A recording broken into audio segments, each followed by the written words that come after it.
All right, what's up, everybody? So today we're gonna be doing some trigonometric integrals. All right, so let's get started. Okay, this is my example. So we're gonna be integrating. So the integrand will be from 0 to pi over 8 of sine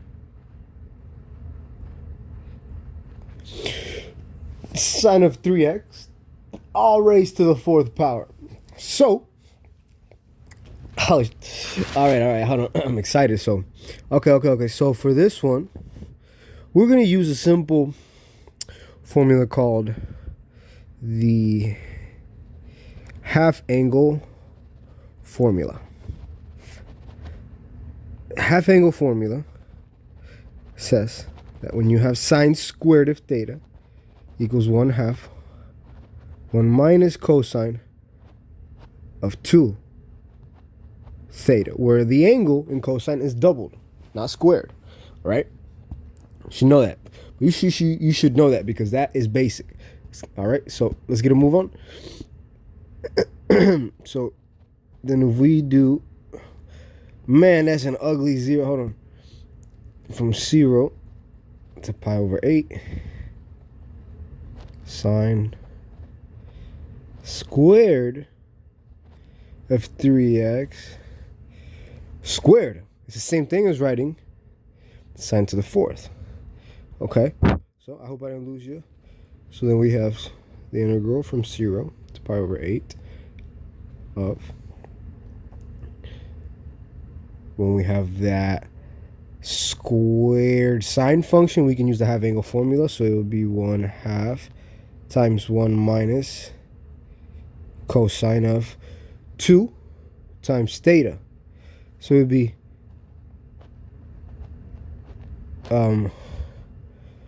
2 times theta, where theta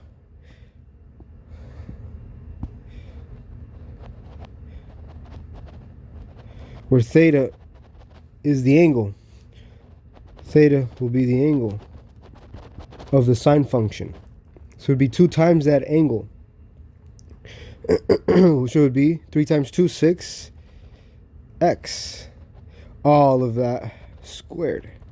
So if we keep going, we have the integral from 0 to pi over 8 of, what's 1/2 squared is 1/4 times 1 minus cosine squared. Well, we can use the simple formula, which is a squared minus ab plus b squared, right, equals a minus b squared. So we can do 1 minus 2 cosine of 6x minus cosine squared of 6x.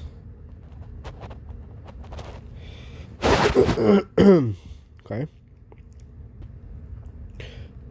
So we're going to just leave this here to the side.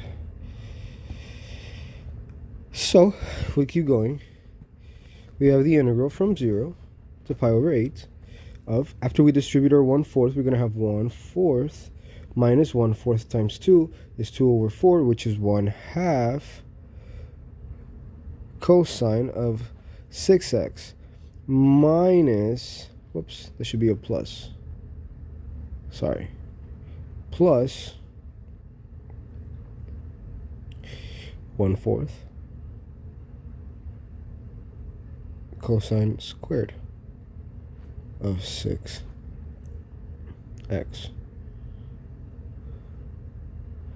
dx.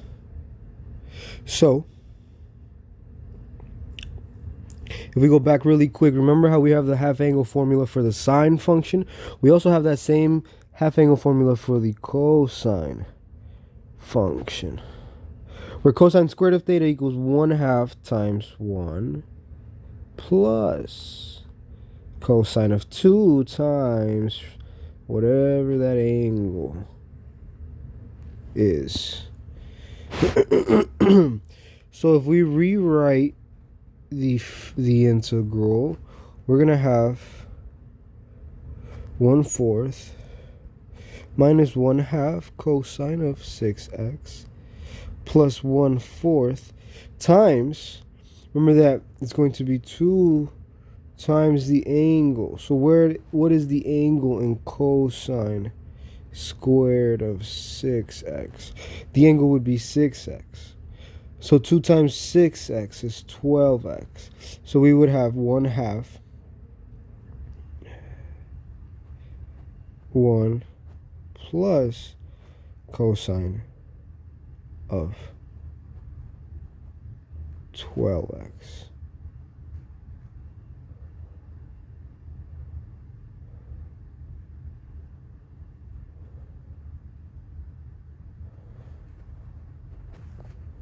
And if we continue, we're going to have the integral of from 0 to pi over 8 of 1/2, 1/4 minus 1/2 cosine of 6x plus 1/8 plus 1/8 cosine of 12x. So, if we solve the integrand, we're going to have 1/4. Well, actually, we're actually going to have, we're going to have to rewrite this as 0 to pi over 8. If we have 1/4 plus 1/8, well, we need common denominator 2 over 2 times 4. We have 2/8 plus 1/8 is 3 over 8 minus 1/2 cosine of 6x plus 1/8 cosine of 12x. Differential x. Now we can solve the integral, and we're going to have 3 over 8 x minus 1/2 times 1 over 6. Sine, you get cosine, right? Take the derivative of sine, you get cosine. Sine of 6x plus 1/8 times 1/12. Take the derivative of sine, you get cosine. Sine,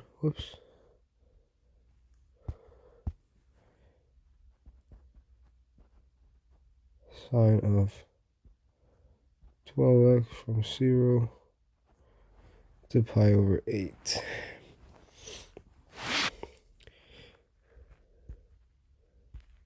So we're going to have 3 over 8x minus would be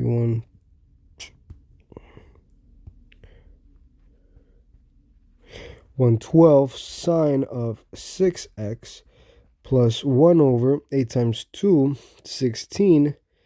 Carry the 1, 8 times 1 is 8 plus 1, 96. Sine of 12x. Evaluated at 0 and pi over 8. Okay. So, if we begin to evaluate, we're going to have 3 over 8 times pi over 8 minus 1/12 sine of 6 times x, where x is pi over 8. So we're going to have 6 pi over 8. It'll be 3 pi over 4. 3 pi over 4 plus 196. Sine of 12 over 8 is going to be 6 over 4, 3 over 2, 3 pi over 2. Minus 3 over 8 times 0 minus 1/12. Sine of 6 times 0, 0 plus 196. Sine of 0, 0. Well, that, oh shit, all that goes to fucking hell then. So then we're going to have, we're going to have 3 pi over 8 por 8, 64. 8 times 8, 64, minus 1/12 sine of 3 pi over 4.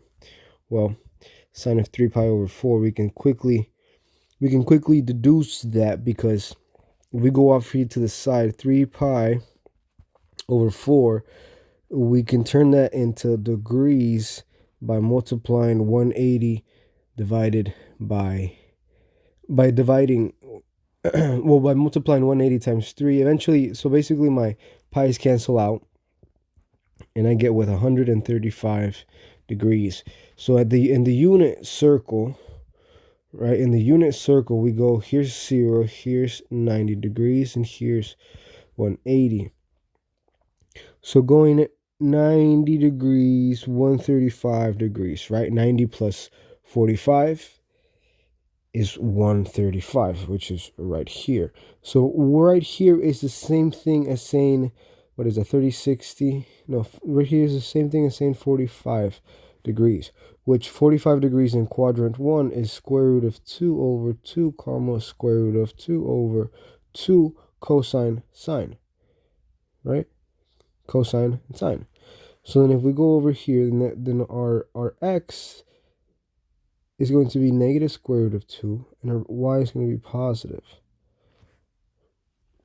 So going here, we can do negative square root of 2 over 2. And we have sine.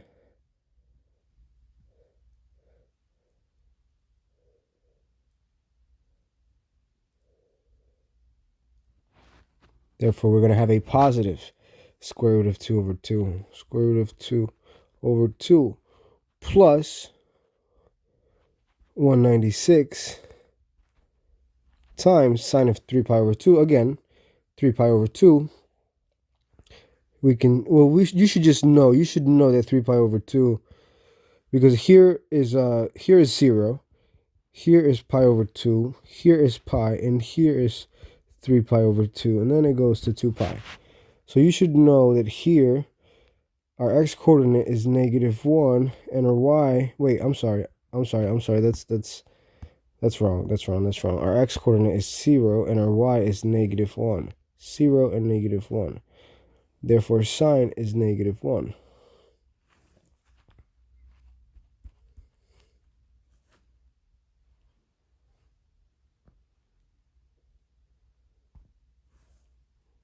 Minus 0.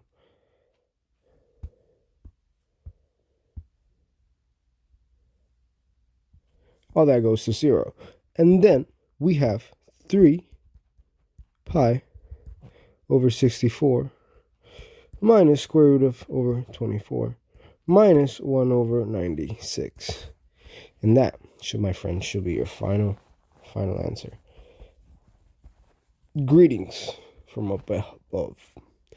All right, everybody, that's the problem for today. Professor Elsonomics, you got any questions? Please comment, subscribe, let me know how it was. Shout out to my friend Victor. He just got into a car accident. And and right now every person in Sarasota is just really happy that he's alive. So shout out to my buddy. Love him. Stay solid.